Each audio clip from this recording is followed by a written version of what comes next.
Wow, that light's really bright. Okay, I'm here to introduce Dr. Michel Dumontier. He is an expert in the development and use of semantic technologies and machine learning for knowledge discovery. Since January of 2017, he has been a university professor of data science at Maastricht University, where he leads a new institute for data science that acts as a focal point for data science research and teaching across the university, enhances the management and analysis of public and private data, and pursues the development of effective approaches for knowledge exploration, analysis, and discovery across all domains. Previously, he was an Associate Professor of Biomedical Informatics at Stanford University and an Associate Professor of Bioinformatics at Carleton University.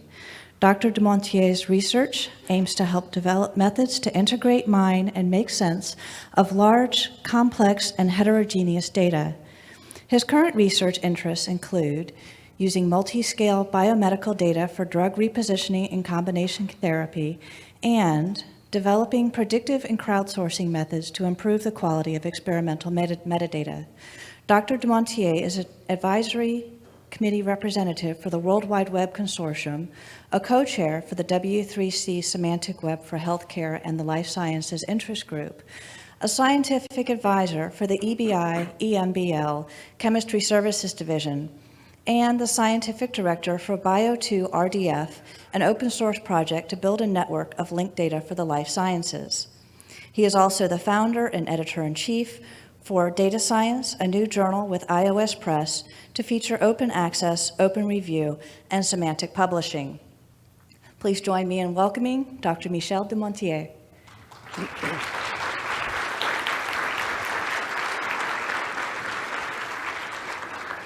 Great. No, I've got a mic. Oh, you have a mic. I'm great. Thank you. Great. Thank you. Thank you so much for that introduction. It's a pleasure to be here, and frankly, what's really interesting is that this audience is exactly the one that I want to be talking to.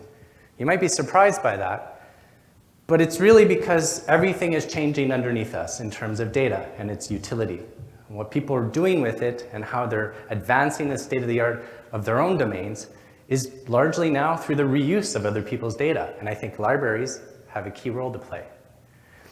So let me walk you through some of the research that we have been doing and tell you about some of the initiatives that we have ongoing, and that particularly will implement new ideas in the context of the university setting and with libraries at its core. Okay, can I get the slides? Okay. So we are definitely part of a new I have no slides on the monitor. We are part of a new and exciting golden age of scientific innovation.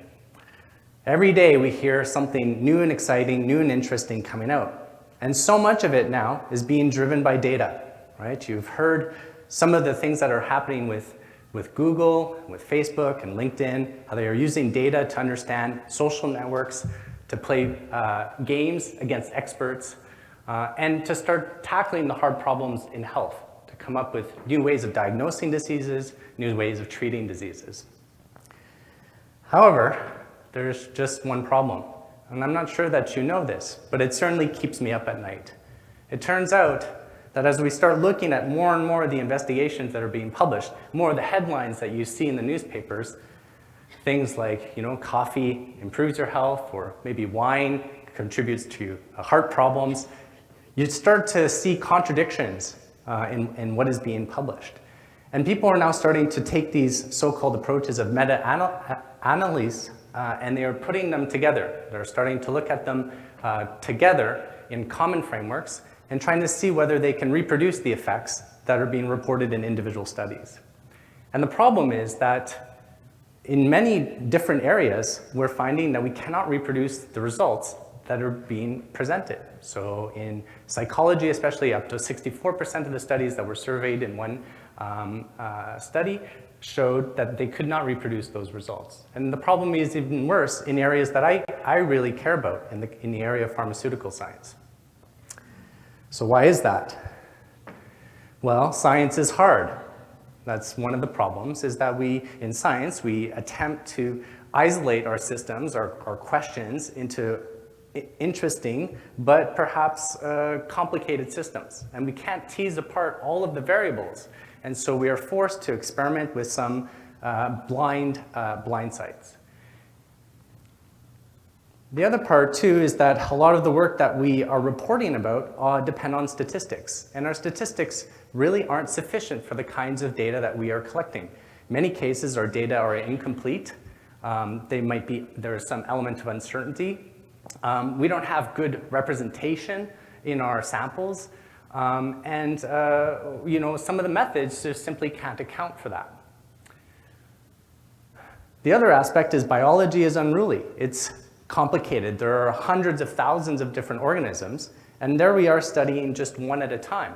And so finding general truths across all of these different species is very difficult. Even in my own work, one of the very first papers that I published, we reported on the behavior of one particular gene which went against the norm. It wasn't what we saw in other species. It was immediately rejected. But these findings were the ones that we reported. They were the ones of our own investigations.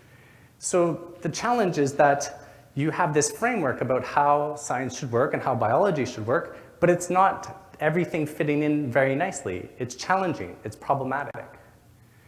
And at the heart of the work that we are doing, where we are trying to understand how we can diagnose disease, how we can treat those diseases, each and every individual is responding differently to the therapeutics that we treat them with.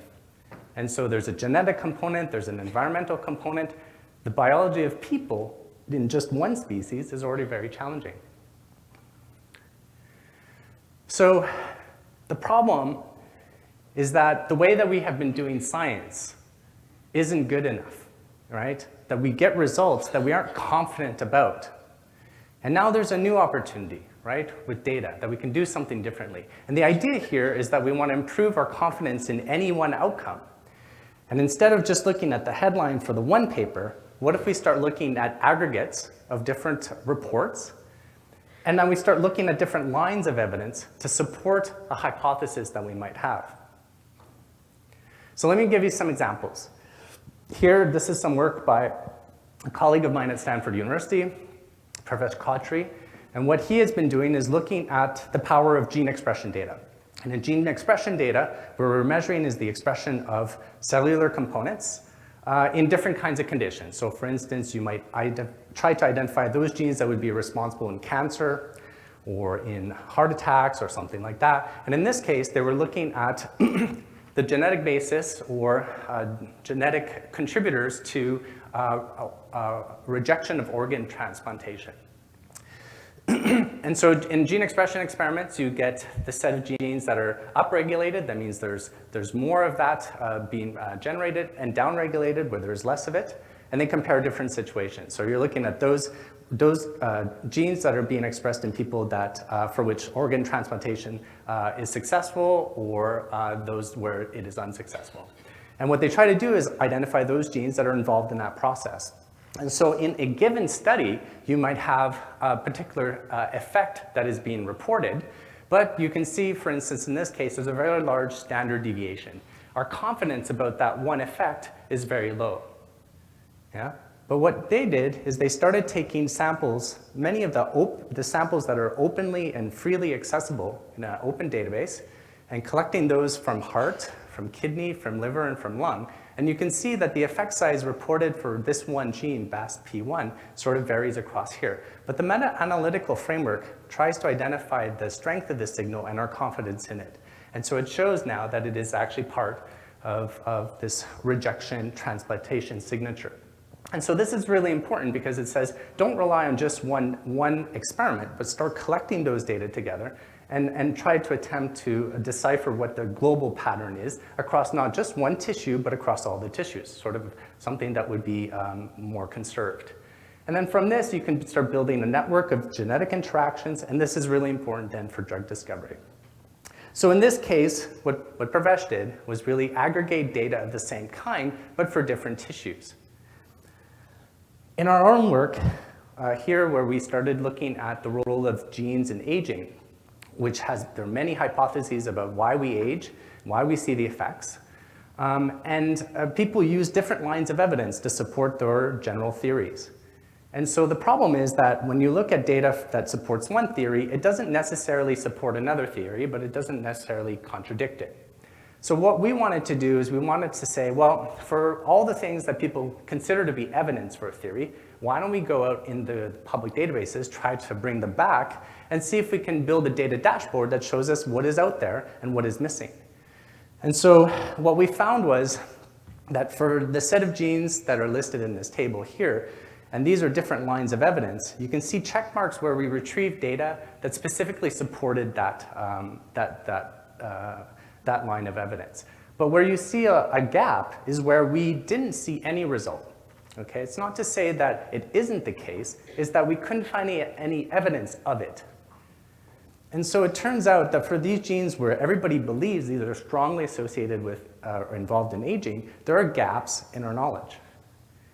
And we wouldn't really know that unless we sort of made an assessment of what is out there. And so I kind of often say that the biggest problem that we face actually is that it's not that we have there's no problem in generating information. The problem is that we're really terrible at taking an account of what we know and what we don't know. And so what this shows is that there's gaps in this knowledge. And what's interesting is that when you look at these features, you might say, well, most of the boxes are filled, right? So for features 8 and 9, there are lots of check marks. But when we started looking at genes that were not considered to be aging genes, those check marks are there too. So then how significant is it to find a check mark in this for these genes when pretty much all the other ones have it too? This is a basic problem, is that it's our bias. It's like a confirmation bias. You hypothesize that something is there, and then you find the evidence to support it, and you say, aha, there we go. But then you say, but it happens everywhere else, so why that's not significant at all? So the grand challenge that I have, the one that I've been working on for some time and will definitely continue to work on, is really, can we build intelligent systems that will help us automatically find evidence that supports or potentially disputes a scientific assertion using the totality of the information available, whether it's from data, using the tools, using the scientific knowledge that's there. Yeah? How can we make use of knowledge that has been created directly at the point that we need it to answer these kinds of questions? So I think there are two things that we need. One is we need methodology, right? So we need data science methods, infrastructure to help us manage all this different data, to integrate it, to annotate it, to create that rich metadata that we need to find it, systems to access it. We need methods that help us uncover or do some mining of this and retrieve it at the time that we need it, like I showed you. But also we need community. I could give you the best possible technology, but if people don't adopt it and they don't bring it into the practice of their work, I will never be able to make use of it. So one of the efforts, one of the global initiatives to try to bring data into the sphere that we can start using it is called the so-called semantic web. And the semantic web is basically an initiative, a set of standards to publish, to share, to query data, expert knowledge, and to interoperate between web services. And what's really interesting about the semantic web is it builds on the foundation of the web, which is enormously successful, of course. And part of the reason it is that you can go and publish your web page without me, right? So it's a distributed, decentralized model. But it has at its core a few simple standards, right? So we have TCP/IP to send messages between systems. We have the HTTP protocol to sort of make requests on that content. And we have HTML standards to try to format the content so that we can see it. But we want to do the same for data. How do we make a web of data that we can publish to, we can integrate, and we can reuse? So we have been building this very large knowledge graph composed of all kinds of content from all kinds of domains, from the government, from the publishing houses, from the media, from geographic centers, and so on. And so in this big hairball, at the very center here is a node which represents Wikipedia. And what it is, it's not Wikipedia. It is the structured information that Wikipedia contains. You know, when you look at a Wikipedia page, there's on the right-hand side, there's often a little information box. And that is the structured information of the whole article. All of that is represented in that one small circle in the middle here. And you can see all these other data sources connect up to Wikipedia and other sources by making references to them, by linking data together, and to provide new facts about different things. So there's information about genes, there's information about diseases, about people, about places, and so on.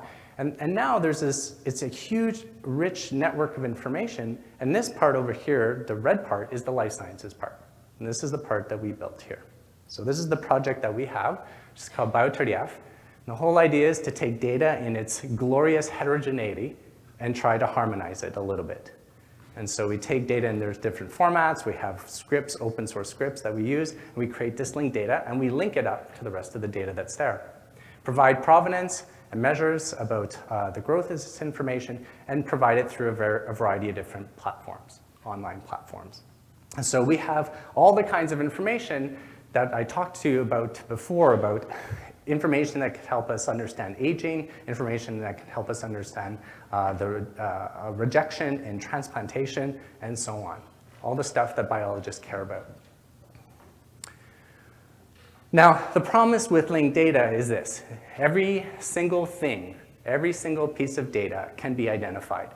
And the identifiers we use are HTTP identifiers. They're the same ones that you use when you share URLs, web pages. But instead of web pages, they're data items. And you can annotate those data. You can make statements about them. You can make statements about genes. You can make statements about people. You can make statements about organizations. And so that is one of the social contracts, is when you can take the identifier of that data, you can put it in your browser, and you get often this HTML rendering, but underneath it is a machine-readable format. Yeah, it's something that is common across that entire semantic web. And so that means you can move from one resource to another without trying to figure out how the data is going to be formatted. That's the given. You get that for free. The other nice thing is that because these data are interoperable, at least in its access points, is that you can start seeing how they connect up together. And it's a bidirectional nature. So in this graph here, this is part of what we have in Biotrdiaf. One of the databases is Drug Bank for drugs. And you can see its connections to other data resources. And in some cases, Drug Bank is the one that is curating links to other resources. And in other cases, those resources are linking to Drug Bank. And so we start getting these bidirectional links, which allow us to navigate through that enormous graph that you saw there. And what's nice is that because, again, the standardized representation of content, we can now start to investigate it for a particular purpose. So for instance, when Ebola came about, we asked ourselves the question, what do we know about Ebola? What is already in Biotrdiaf that we can bring to the table and say, this is everything that we know in these structured knowledge networks? And so a PhD student put together a portal which took the latest sequenced genome and connected it up through the rest of our network to see what are the different functions of those genes, what structures are linked to those genes, and what small molecules potentially could be used to target this virus, as well as all the publications that are associated with it and how they are connected up. And this is something he did in 2 weeks' time. So again, there's plenty of information there. You just really have to know how to pull it and build an information system of your choosing that explores your own goals. Companies are also taking note. There's a company here in Belgium called Ontoforce. They are building these so-called faceted search engine over the linked data stores and allow you to search across different kinds of data that are connected up. So most of you have probably used something like Amazon. You type in some kind of TV search or something like that, and you get facets that aggregate the different attributes of it, and you can click on those to then filter down into that complicated set of data. And so you can do that now with all of those data in that big graph.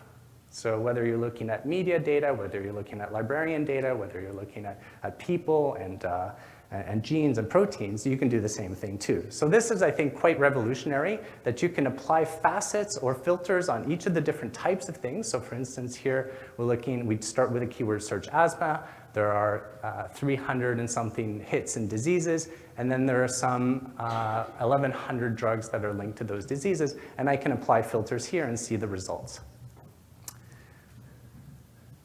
The other nice thing is that not only do you have a system by which you can then deep dive into the data, but you can actually also see the provenance of those data. Where did they come from? Who said it? And you can filter accordingly. So here we're looking at some of the information associated with a chemical molecule, and here are all the information sources that were aggregated to give you all the data that's here. And so it's all color-coded according to the source, and then you could filter accordingly. Now, this is all mostly just information retrieval and navigation and search. But really, we're in the business of discovery. We want to find things that people don't know about. And so one of the things that we've been working on is how do we take this network of information and transform it into a system by which we can filter out the less informative parts of the knowledge graph and focus on the ones that we're really interested in. And what we're interested in is drug discovery. So here we have melanoma, and we see the genes that have been linked directly to melanoma. And there's a network of connections here, these protein-protein interactions, for which there are drugs that target those particular genes. So what you see is all the different drugs that target the network, both immediate genes and then through connected parts of the graph. And what we can do is we can couple this information with what we know in the clinical trials. So which of these drugs have been tested in clinical trials for treating melanoma? And what we find, of course, is that some drugs have been approved. Some of them are in various phases of clinical trials, but actually a large number of them haven't been examined for this particular indication at all. So it's not like we went out and did all these new experiments. Again, we just said, what do we know? And could any of these drugs then be new candidates for treating skin cancer? We can also do something else. And I think this goes back to the starting statement, which is this crisis in reproducibility. Many of my colleagues take enormous pride, of course, in the new methods that they produce. And they report them in papers, and we believe them for the most part. And so this is one paper that came about in 2011, called Predict. And it reported a very high predictive accuracy for predicting drugs to do repositioning with. And when I read it, I was like, this is amazing. We need to try this out. So the question is, I contacted the authors and I asked them, is it possible for you to share your tools and your data so that we can also just replicate the study? And he said, well, I have the original data, but I don't have the tools. It's a variety of scripts and it's all over the place. You can't do that. So we said, okay, well, we'll have to re-implement that and we can try it out. So we built a system based on this, which focuses on, so all the data that was used in this study, we had in Biometrics. So can we build an open system, which we call Open Predict, that will use the linked data and try to reproduce these results, again, with the new emerging machine learning frameworks.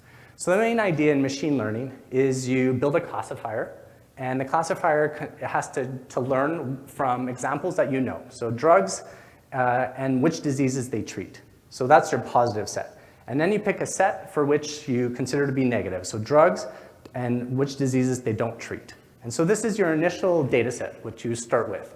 And you take features, okay, so various attributes of drugs and diseases, and they basically form a big matrix. And you use this to do your machine learning. So the machine will try to build a classifier to figure out what features are informative in trying to find an indication, what is a known drug-disease association, and what one that is not. Now, before I even show you the results of that, one of the problems that we faced is that the set of drugs and sort of drug indications that people use in different experimental platforms are completely different. And this was extremely surprising. So here we have 3 standards of drugs and diseases and drug disease associations. What you'll see is that the intersection of these 3 data sets is very, very low, right? So we have 125 of about 700 or so drugs. And then over here in the disease part, you have only 13 diseases that are common to 3 different gold standard data sets and 27 drug disease associations that are common. So what this tells you is that if you build a classifier with one of those data sets, okay, you're basically just learning only a part of everything that we know. And what you do here, you might report a very nice result in using one data set, but is very unlikely to be predictive across any other indication or in other data sets. And that's pretty much what we found. So we applied different methods, machine learning methods, over the different data sets, and we find completely different performance. So this is problematic from our field, right? I mean, at the heart of it, we're making great discoveries. We're telling people that we're solving this problem, but it really just depends on which tool you used and then which data set you used. That's not really a reliable metric for advancing science. Obviously, what we need to do is create these kinds of common benchmarking data sets and for all of us to use them in our own work. Now, we have done other kinds of things, and I think this story here just tells you more that you can do the non-obvious things and still get incredible insight. So here, this experiment was pretty interesting. In this, what we wanted to do is predict drug targets, but actually the information we wanted to use was what we saw in animal models. So here's the main reasoning. Okay, so most drugs, they act as inhibitors to a gene. So what that means is they prevent that gene or the protein from operating. It inhibits it in a way that its function can't be executed. And that phenomenon is very similar to what we do in genetic studies of mice. So in genetic studies, you basically target a gene and you make it non-functional. So in some sense, you're inhibiting the gene in the mouse. And what you see is you record some set of phenotypes, the characteristics that emerge when you make such a mutation.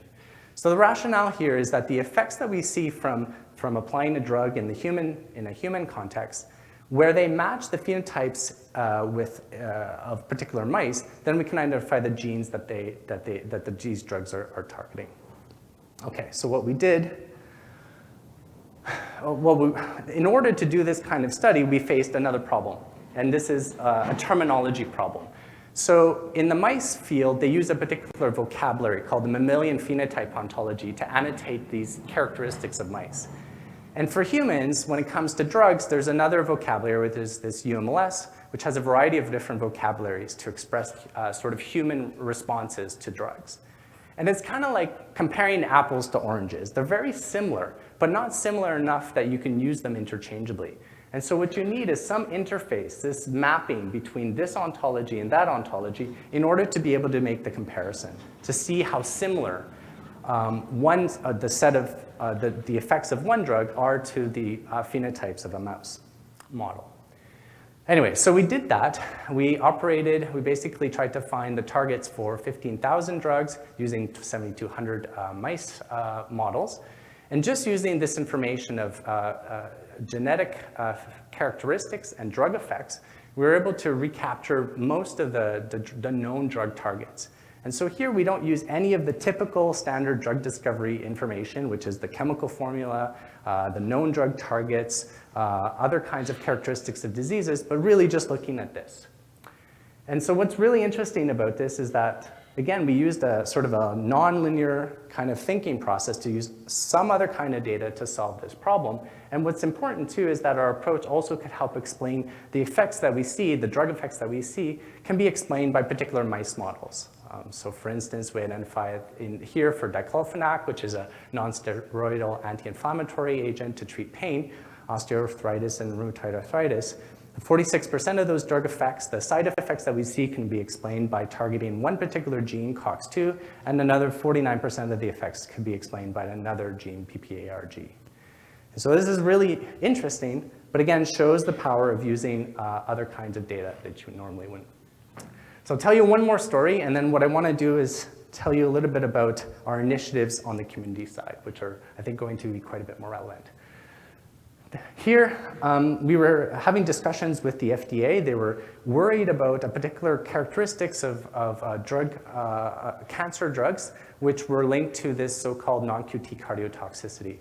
And the problem was that when the drug companies made their submissions to the FDA, that they did not contain information that suggested that these drugs could lead to these cardiovascular problems. And the FDA, who is somewhat under-resourced, mostly just focuses on what they're given, examines them closely, and asks questions.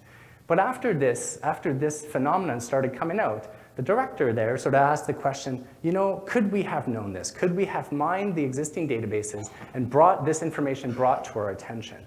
And so in a series of publications, they outlined some of the resources that if they could only have better access to these information resources, maybe they could have found it. So here are some of the resources.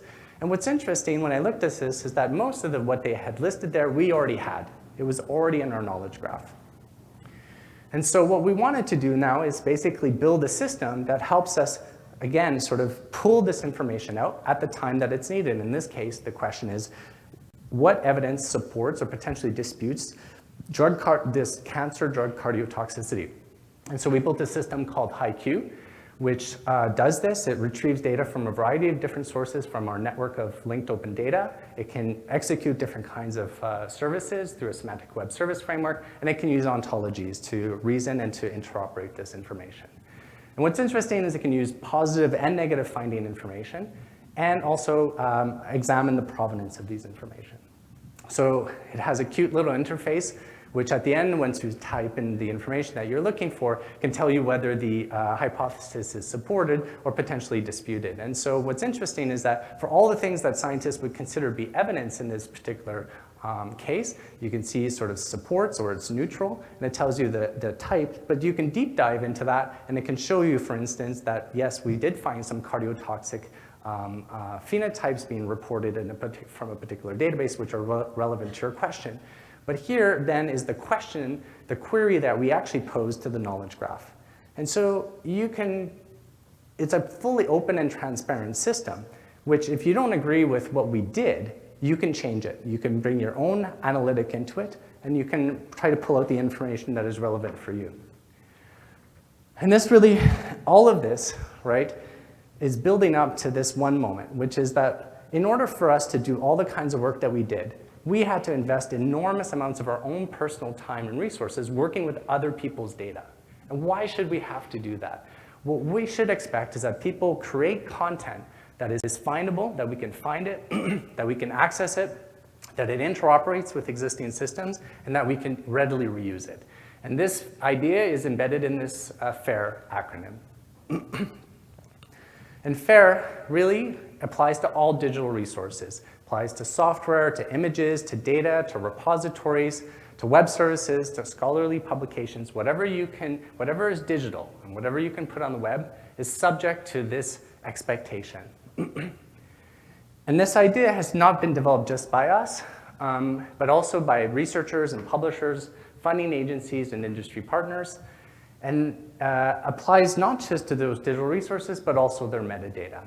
And so we published a paper last year, extremely popular, has already been included in communiques for the G20 as part of the European Open Science Cloud, H2020, NIH initiatives, Elixir, and so on.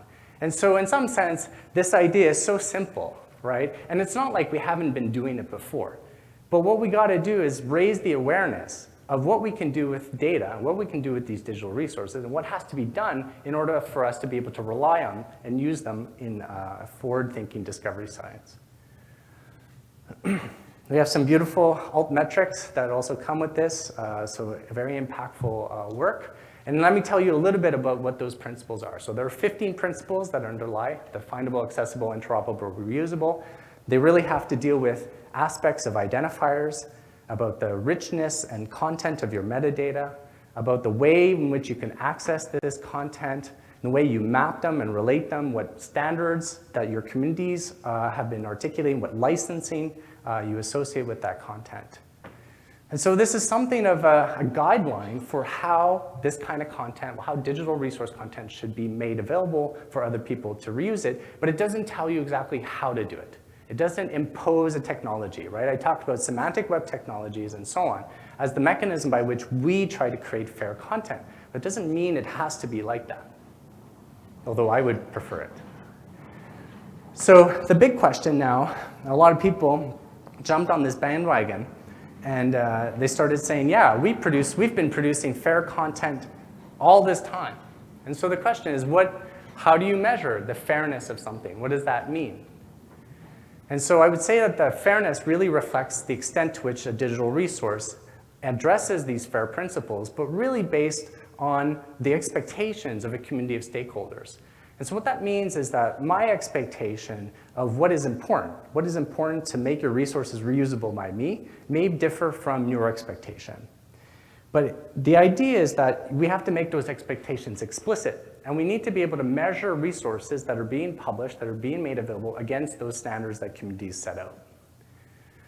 So I'll give you an example. What we're thinking about is establishing a set of metrics and of indexes that can start to quantify or start to examine the fairness of resources. So this is one part. So in principle one, it says data and metadata are assigned globally unique and persistent identifiers. So this may mean all kinds of things to different people. For you, especially if you're in a journal setting, it might mean a digital object identifier satisfies what you believe satisfies everything that that principle holds. But let me tell you about, and in some sense, it sort of does, but you gotta make sure. And so the idea here is that if I say that we are looking for this persistence, what constitutes persistence? And in my view, persistence is represented by a commitment, a social commitment, to ensure that that resource is available in the longest term possible. And that should something catastrophic occur, you have a plan to transition that resource to another responsible owner.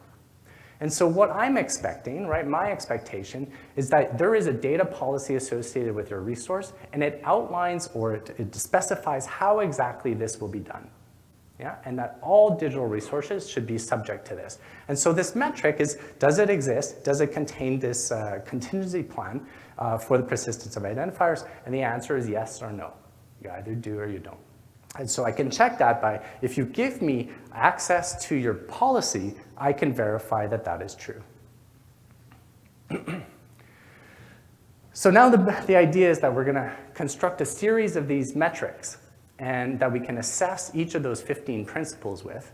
And we're going to collect them up, the values of which, into an index. And this is like an indicator then of fairness that we can apply to scholarly publications, to digital repositories, to individual data sets, to web services, to software, and so on. And again, the important thing is that a community, right, comprised of some set of stakeholders, can define their own index, what matters to them, and whether or not you're meeting those expectations. So here is a mock-up of what could look like. So this comes out of DANS. And so they have a repository of different kinds of content. And they came up with this cute little visual item here where you have 5 stars, 5 for each of the different major principles, F, A, I, and R. And you can see that depending on the extent to which you meet their expectations, you get a sort of increasing star system, right? And what that means is when users go to these repositories, right, where they're looking for particular digital content, of course they're going to use their standard keyword type searches. They're going to try to find data sets of interest. But their ability to find that data set actually also depends on the quality of the metadata that they have been provided, right? If they did a really poor job of providing good metadata, your ability to find that data set will be vastly diminished. I mean, just think about it. If they give you an identifier and you know the identifier, that's trivial. But if they give you only a title and no description, you will have no ability to find that result unless you exactly match what is there. So the more metadata they provide you, the easier it is to find. And that is one of the FAIR principles. So this is how we have been doing science for a long time. We collect data, we do our analysis, we publish our paper, and then we don't care about the data anymore. And that has to change. And the reason it has to change is because we can reuse that data in a number of different contexts. We can use it to reproduce other people's work. We can use it to validate a concept. And we can use it to generate new hypotheses. And these are what I have shown you throughout this presentation. And we can go even further. And so Tobias Kuhn and I have been thinking about how even for scholarly publications, for the papers that we write to report our findings, it's kind of absurd that the way that we do things, right? We write this beautiful narrative filled with all kinds of facts and figures. And in our work, what we do is we try to mine back the original intent or the actual facts that were in that paper. We use text mining approaches to do that. So it's absurd that we made so much effort to make this nice publication, but I can't directly use it in my research. There's no structured content aside from the facts and figures, the tables, and so on. And most of that becomes inaccessible in the way that they've been formatted. So what we see in this emerging area of so-called semantic publishing is that what you have when you write a paper is basically a box. It's a box that has information, but you have to have knowledge to peer into that box, understand that content, and reuse it. In semantic publishing, what it has traditionally called semantic publishing, you start doing annotations, right? These semantic annotations. What is the article about, right? What were the main findings? And it's kind of like a structured content, some structured content of what is in the paper.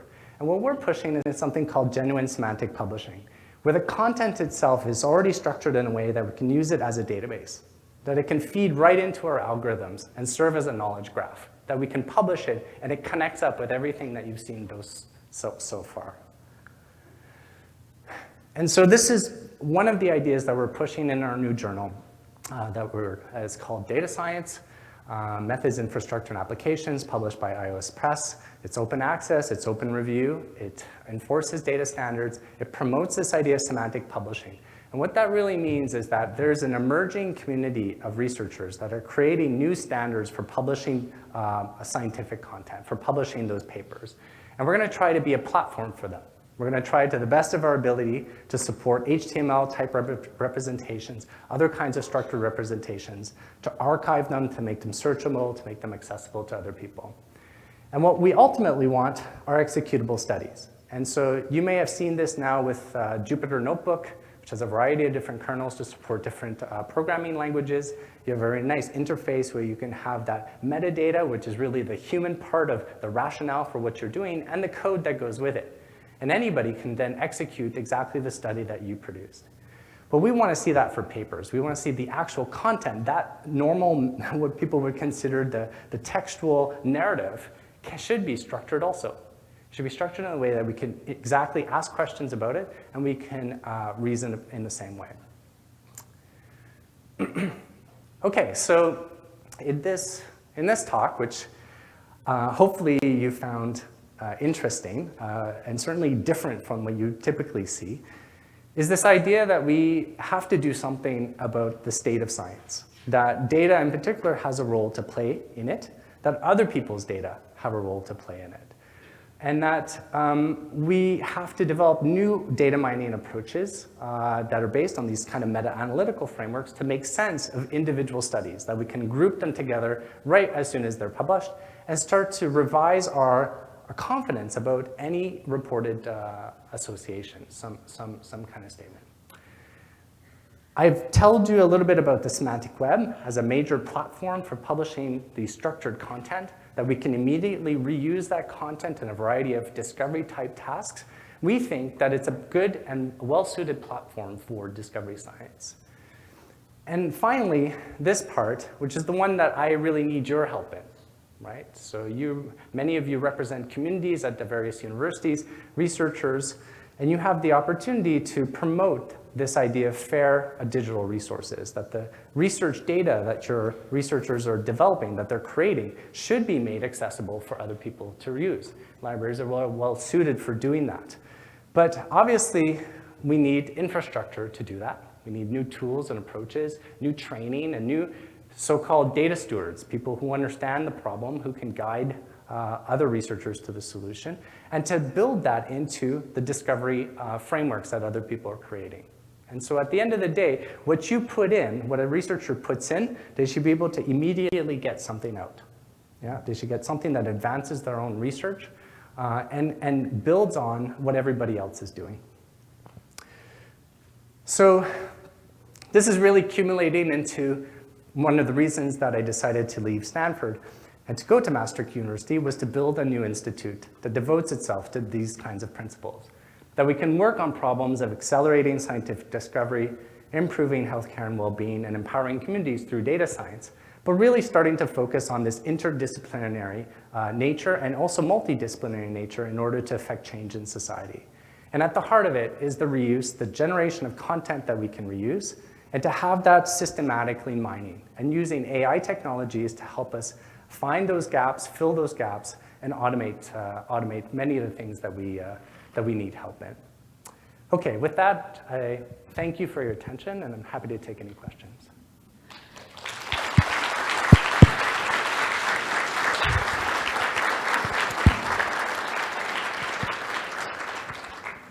Okay, I don't think we have microphones set up around the room. So if you have questions, please raise your hand, wave your arm, stand up, do a dance, and I will bring the microphone to you. When you ask your question, please make sure to give your name and your institution along with your question. Anyone?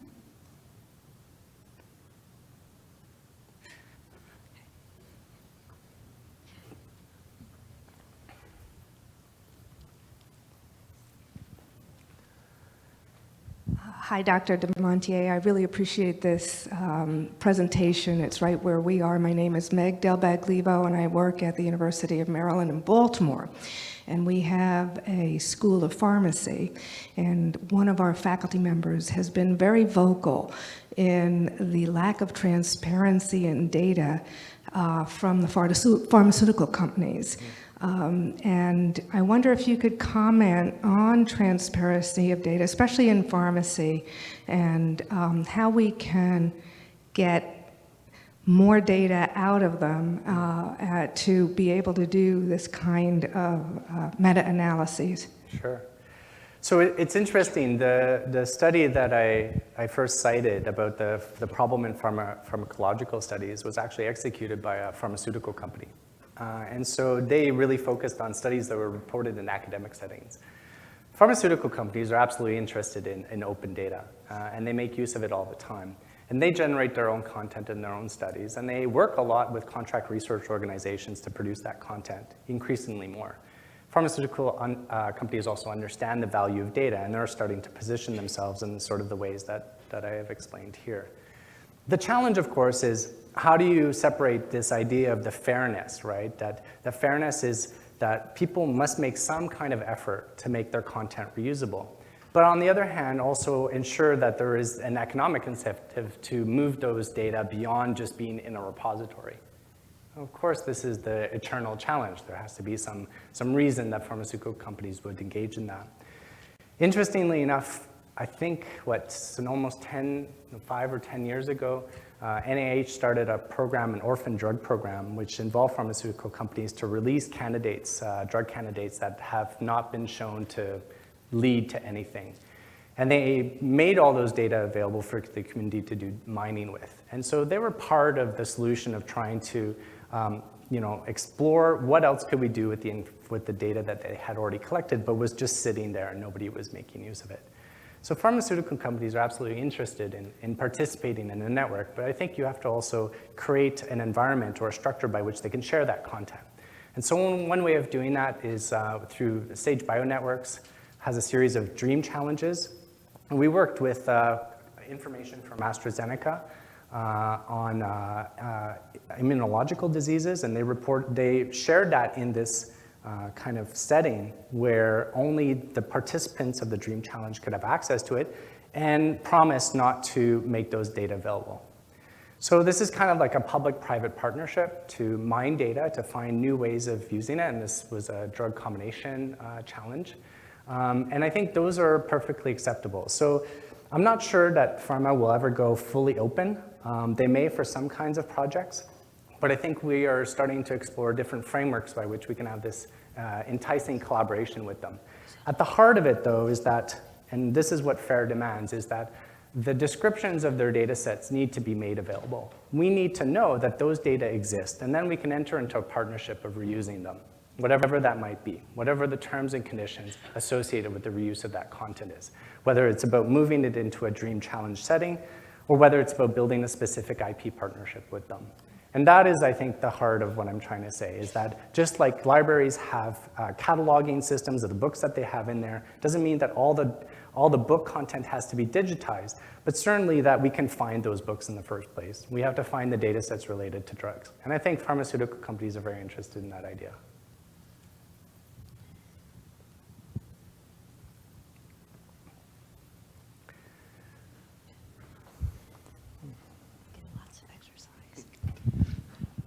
Good morning. My name is Michael Hansen. I'm at Sam Houston State University.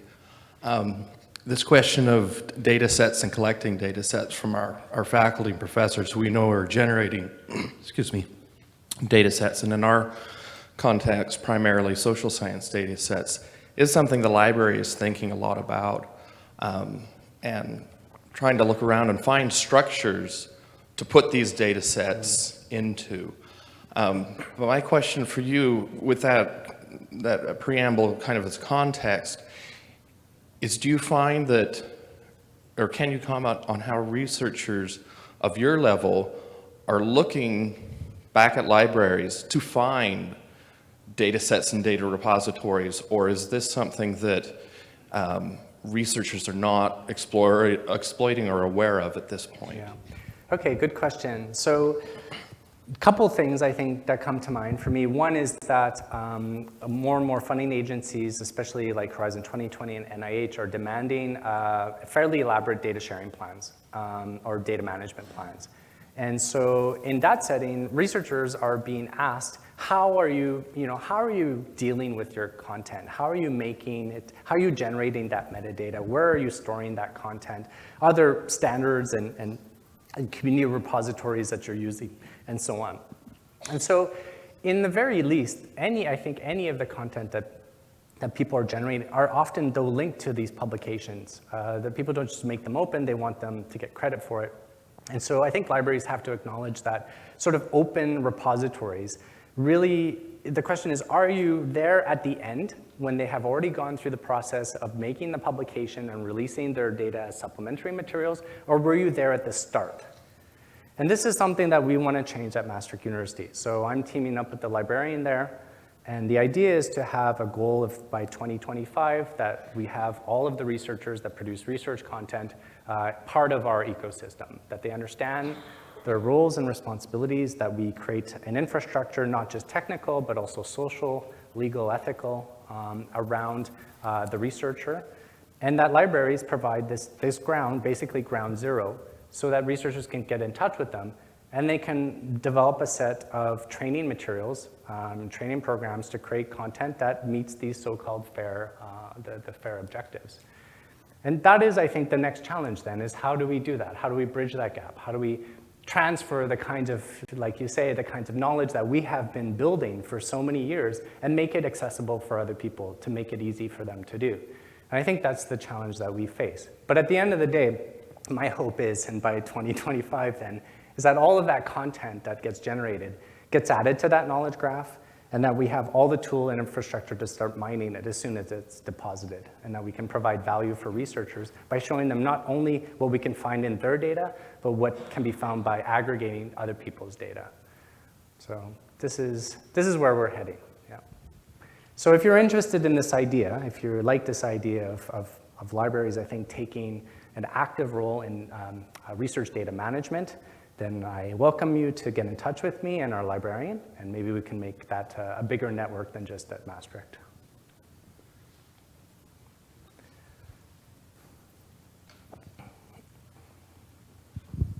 Hi, my name is Jonathan Blackburn. I'm from OCLC, which is a library nonprofit. My question's a little hard to explain, so I'm hoping I can do a good job of this. So I noticed you had mentioned that there's a problem when research is published, it's often published in a way that's not semantically available, right? It's published in text as an article. Mm-hmm. And it occurs to me that in those articles, there's a lot more than just the findings or the data. There's reasoned conclusions, there's logic that connects certain findings to other findings to a final conclusion. And I wondered if you have done any thinking about how to capture those sort of logical connective tissue so that it can also be mined, or you can find new logical connections between articles or findings. Yeah, absolutely. It's a great question. So there has been lots of work in this area of so-called argumentation networks. Actually, there's a colleague of mine, Tim Clark at Harvard, who has developed some discourse ontologies, and so it allows you to explicitly sort of indicate, here is my argumentation that I'm putting forward, this is the evidence that I'm citing, so here's the original work from which this assertion came from, this is the argument that I'm building, and this is my conclusion. So you can have it on a sort of declarative, like these are the parts that make my argument, but even more sophisticated, I think, is the work that is being done by traditional AI researchers, which is how do you structure these kinds of sentences in a way that we can automatically reason about them, and that we can use deductive or induction or abduction to try to explore the consequences of the statements that are being made. We're not so close to that, I think, that still remains sort of a grand challenge, but we're seeing very nice advances, and I think the nice thing is that, and the difference between the AI research that we saw in the 80s is that it was really model-driven. You had to give the system a lot of information, and now the systems that people are building are data-driven.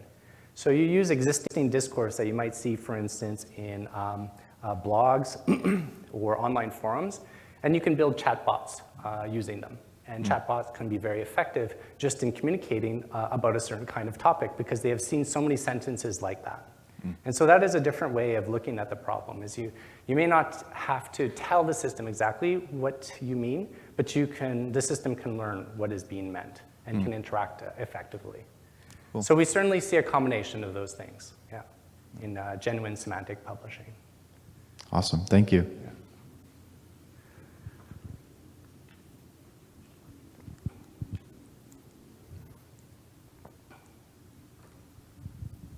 I'm Susan Wisniewski at Northwestern University, Feinberg School of Medicine.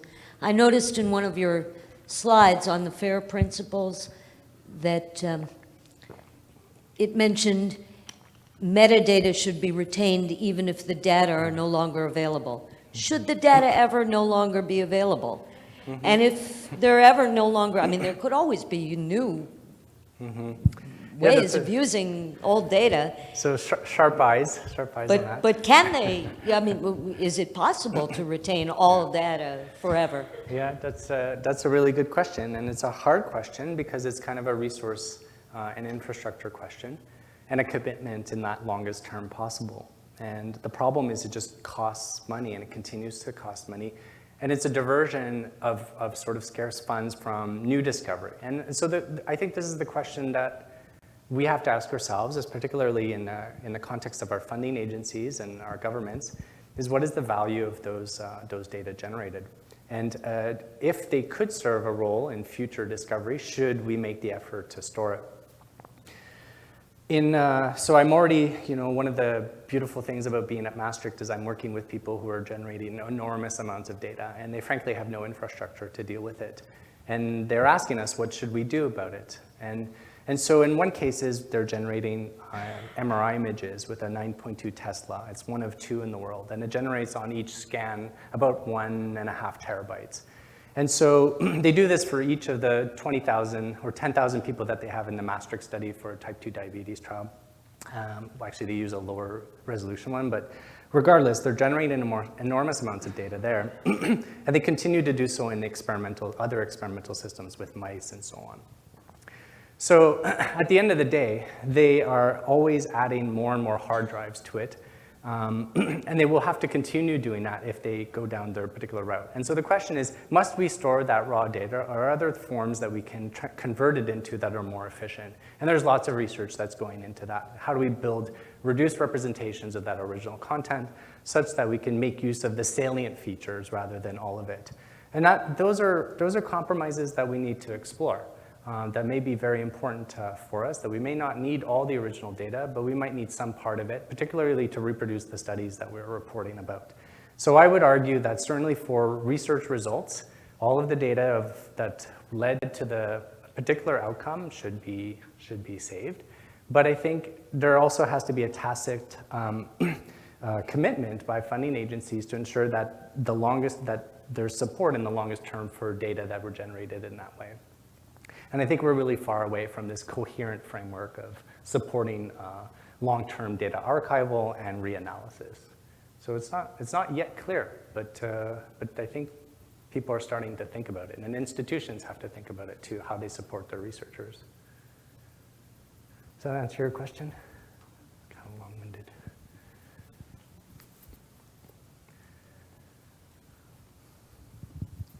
Hi, Michelle. This is Violetta Illich from Northwestern University Feinberg School of Medicine. First, I want to thank you for accepting our invitation to be one of our vision speakers. My pleasure. And I want to thank you for telling such a beautiful story from beginning to end and making us realize along the way how librarians can help.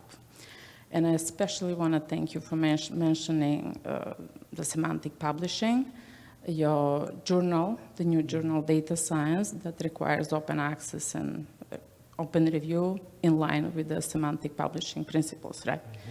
So I just wanted to ask you if you can comment on what do you see the role of the publishing vendors that are currently, we are actually partnering and working with them. Well, I mean, at the heart of the enterprise of publishing is dissemination. And we are working very closely with a number of different publishing organizations to ensure that the content that people produce reaches their maximum audience. And I think that's really the primary role of a publisher, is to make sure those findings are found. And so the FAIR part of it is if publishers adopt the FAIR principles and really examine the way that they publish content, are they making it as available as possible? And that is really the bar that they should try to meet. And the question is, FAIR doesn't mean open. It doesn't require an openness part. And that might be against what many of you are pushing. The librarian and I, Ingrid, also have these discussions where she really wants open access. And of course, there's an entire movement of open science and open access. And I think that's hugely important. But I also represent other communities where openness is not possible. When you work with patient data, it's simply not possible. And we can generate reduced representations, but not the original ones. But what we can do is ensure that the content that we use for our studies can be made accessible to other people who want to reproduce them.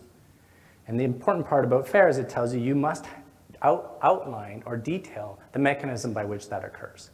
And so I think publishers, when they examine sort of like, you know, the economic incentives of participating in dissemination, and the relationship that they have with public organizations like universities and governments and so on, need to strike the right balance, right?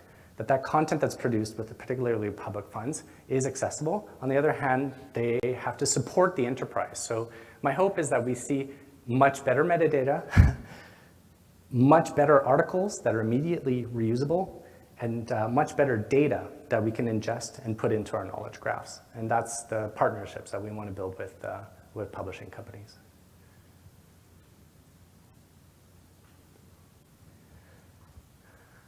Good, I'm totally blinded. Okay. It's an interrogation. Yeah, it totally is. Okay. Hi. Hi. I'm Bob Schatz from the Open Research Group at Springer Nature. Great presentation, and you make a really strong case for the benefits of researchers changing their behavior and adhering to certain standards to make their data more accessible and reusable. It seems to me that there's also a necessity to communicate the need and the benefits of all this to people outside of academia and the research environment, so that there, over time, hopefully becomes a political necessity to support this, starting with the average citizen. Do you, can you outline any steps that are being taken or explored to make the message here more accessible to the average citizen? And how optimistic or pessimistic are you to that being able to broaden out the message socially is or will take place? Sure. Yeah, that's a really good question. I think a little bit about what I've seen. So consumer genetics companies like 23andMe, and there are a few others, and open communities like Patients Like Me. And what you find is that people are perfectly fine with sharing data if it suits them, if it serves their purpose. You know, that when you look at Twitter and Facebook and the content that people generate and share freely and without restriction, it's huge. But when you sort of pervert the motivation, if you ask people to share data in a way that doesn't immediately serve their purpose, then it becomes confusing. And so what we are seeing, though, is that people are using Twitter feeds, for instance, and blogs on 23andMe and so on to conduct like medical research.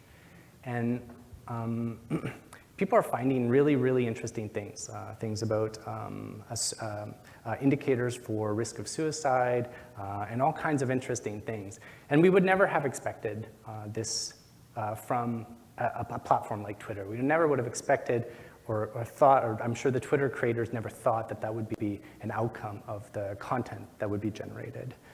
And so I think the point really in the way we should connect with regular people is that everything that they do, everything that they make available can be used for another purpose. And instead of focusing on the potentially negative things that could happen, right, and which is all we hear about really on the news, security break-ins, passwords, this and that. This is like the dominant theme of technology. It's really like, what are the great things that we're doing with data? And I think we just need more of those stories being told, that the content that they're generating is immediately useful. And this really ties in with, I think, some of the advances now in sort of the medical informatics, where we're trying to get informed consent for studies. But it's not just so we can use the data, it's actually having provisions that tell them, the people that contribute that content, what discoveries were made with their data and how we are moving the field forward. All they really want is to be part of the loop. And I think if you don't include the public in our discovery process, if you don't inform them of what we are doing with all this information, then we've lost the opportunity and we lose their trust. So for us, I think we just have to tell more and more of the great stories that are happening about open data and content that regular people are generating, and how we're using that for advancing societal goals.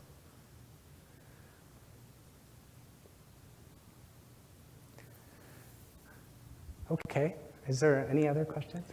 Any other questions? Oh, yes, we do.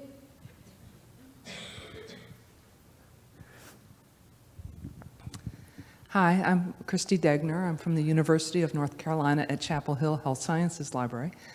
And going back to Bob's mention of researcher, sort of behavioral changes, I was wondering, how do you see FAIR helping along to further encourage the open sharing of clinical trial results that are not being published because it didn't lead to the findings that were hoped for, because that seems at least as robust a data source as many others?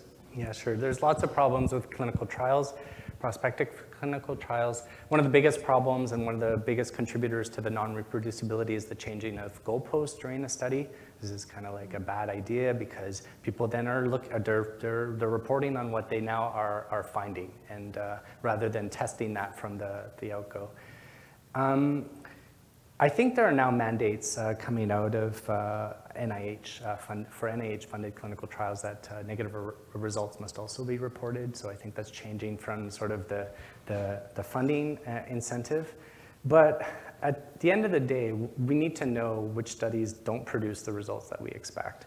And that feeds into sort of that HighQ system that I was telling you about, is that when you have an association and something that you want to find, right? You want to discover a new association ultimately, so you have some kind of hypothesis, you need to have access to all the information available. And that includes not just the positive findings, but also the negative findings. And so we certainly have to find a way to incentivize the publication of negative findings. And we're so worried, and people, I always tell my students, they are always worried that when they get a result that is not a positive result, a positive finding, a positive association, they kind of feel like they have wasted their time. And I tell them that they haven't wasted their time at all. They've done science. They had a question, they had an approach, and they have a result. And if they want to do another experiment, they should do that. And somehow we've kind of lost this basic curiosity-driven science where we should just do those experiments, report the results, and move on with our lives because, and unfortunately I think this is a big issue with the journals, is that impact factors and where you publish seems to matter a lot more than the results you are publishing and how you did it. And I think we really have to address that in a cultural change such that we even the playing field, that we sort of promote this reporting of results regardless of what happened, and we identify the limitations of the approaches that we take, and we just move on and try something different. So there's that, and I think the coupling with what is already available to bring to bear on the questions that we're interested in, this will help change the atmosphere. But I mean, on the other part is building infrastructure where people who contribute to these systems, as soon as they push that data or that content into the ecosystem, they gain a benefit. And whether that is through provision of Altmetrics, that they can report about how the resources is being done, or whether they can use the tools and infrastructure to advance their own research questions, I think that's the more compelling area that we have to push. Okay, I think that about uses up our time for this session, but please join me in thanking Michel Thank you. for such an interesting and thought-provoking session. Thank you.